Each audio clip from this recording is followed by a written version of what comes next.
భాగ్యనగరంలో వినాయక చవితి ఏర్పాట్లపై ఫోకస్ చేసింది బల్దియా. ఇందులో భాగంగా గణేష్ నిమజ్జనానికి సన్నాహాలు చేస్తున్నారు మేయర్, అధికారులు. సిటీలో వినాయక చవితికి తగిన ఏర్పాట్లు చేయాలని జీహెచ్ఎంసీ మేయర్ విజయలక్ష్మి అధికారులను ఆదేశించారు.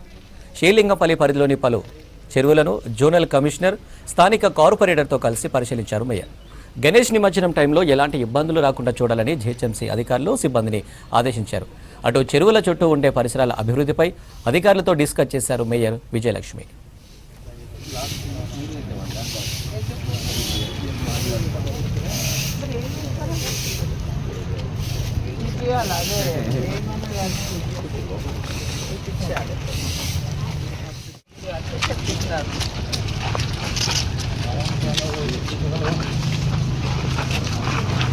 ఇక్కడి నుంచి వస్తారా?